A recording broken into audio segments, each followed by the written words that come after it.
रक्त में लाल रक्त कण की संख्या किससे ज्ञात की जाती है? हमारे ब्लड में आरसीबी की संख्या किससे ज्ञात की जाती है, किससे मालूम की जाती है? इसके लिए ऑप्शन ए दिया गया है हिम्सोसाइटोमीटर, ऑप्शन बी है बैरोमीटर, ऑप्शन सी है स्फिग्नोमीटर, ऑप्शन डी है नैनोमीटर। तो इस क्वेश्चन का राइट आंसर होगा ऑप्शन नंबर ए हिम्सोसाइटोमीटर। हिम्सोसाइटोमीटर के वजह से हम रक्त में आरबीसी की संख्या को प्राप्त करते हैं, ठीक है ना। हीमोसाइटोमीटर के द्वारा हम ब्लड में आरबीसी की संख्या को मालूम करते हैं। नेक्स्ट प्रश्न है, यूसिनोफिल का केंद्र किस आकार का होता है? यूसिनोफिल का केंद्र किस आकार का होता है, किस शेप का होता है? इसके लिए ऑप्शन ए दिया गया है लंबोदकार होता है, ऑप्शन बी है गोलाकार होता है, ऑप्शन सी है पालवित शेप का होता है, ऑप्शन डी है चपटा होता है। तो इस प्रश्न का राइट आंसर होगा ऑप्शन नंबर सी पालवित शेप का होता है। यूसिनोफिल जो डब्ल्यूबीसी का ही पार्ट है, इसका केंद्र पालवित शेप का होता है। नेक्स्ट प्रश्न है, हिपेरिन का स्राव किस कोशिका के द्वारा किया जाता है?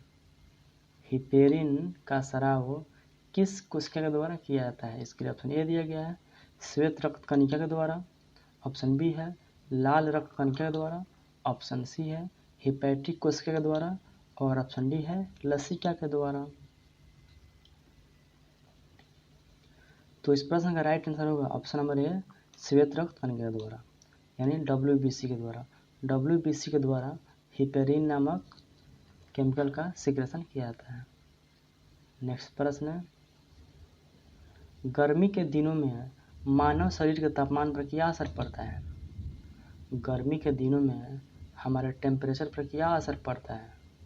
इसके लिए ऑप्शन ए दिया गया है हमारा टेम्परेचर नहीं बढ़ता है, ऑप्शन बी है हमारा टेम्परेचर घट जाता है, ऑप्शन सी है हमारा टेम्परेचर अधिक घटता है, ऑप्शन डी है हमारा टेम्परेचर बहुत ही कम हो जाता है।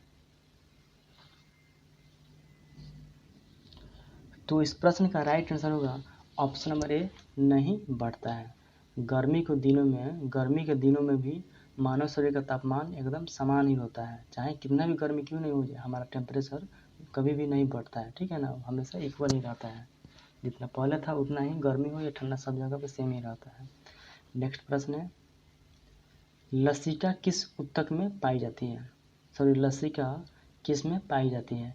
इसके लिए ऑप्शन ए दिया गया है ऊतकों में पाई जाती है, ऑप्शन बी है लीवर में पाई जाती है, ऑप्शन सी है ब्लड में पाई जाती है और ऑप्शन डी है लंग्स में पाई जाती है।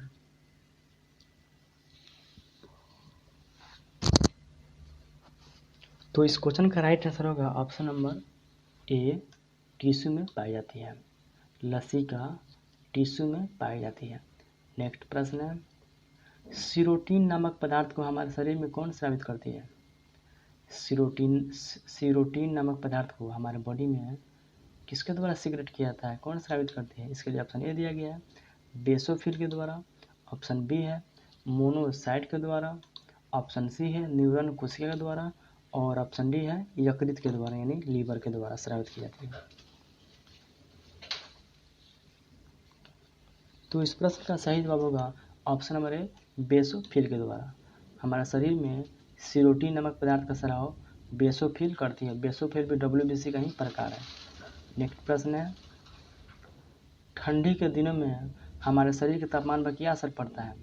ठंडी के दिनों में हमारे शरीर के तापमान पर क्या असर पड़ता है? इसके लिए ऑप्शन ए दिया गया है नहीं बढ़ता है, हमारा टेम्परेचर घट जाता है, हमारा टेम्परेचर अधिक घटता है या हमारा टेम्परेचर नहीं घटता है।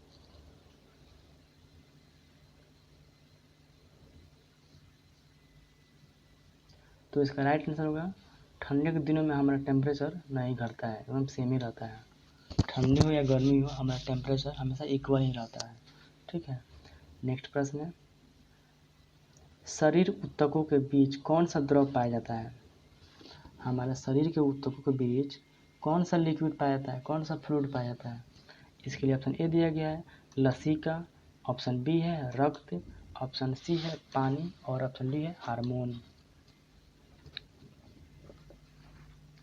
तो इस क्वेश्चन का राइट आंसर होगा ऑप्शन नंबर ए लसिका पाया जाता है।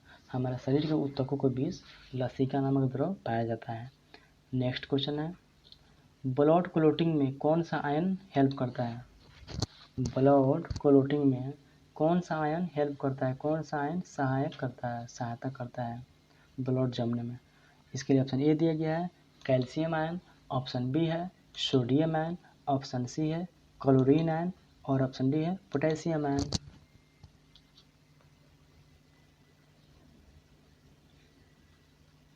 तो इस क्वेश्चन का राइट आंसर होगा ऑप्शन नंबर ए कैल्शियम नामक आयन। ठीक है ना, हमारे बॉडी में कैल्शियम आयन ब्लड क्लोटिंग में हेल्प करता है, यानी रक्त का स्कंदन, रक्त जमाने में कैल्शियम आयन हेल्प करता है। नेक्स्ट प्रश्न है, RH फैक्टर की खोज किसने की थी? RH फैक्टर की खोज किस वैज्ञानिक द्वारा किया गया था या किस वैज्ञानिक ने की थी? इसके लिए ऑप्शन ए दिया गया है लैंडस्टीनर और वीनर के द्वारा, ऑप्शन बी है वीनर के द्वारा, ऑप्शन सी है लैंडस्टीनर के द्वारा और ऑप्शन डी है विलियम हार्वे के द्वारा। तो इस प्रश्न का राइट आंसर होगा ऑप्शन नंबर ए लैंडस्टीनर और वीनर के द्वारा। RH फैक्टर की खोज लैंडस्टीनर और वीनर के द्वारा किया गया था। ठीक है।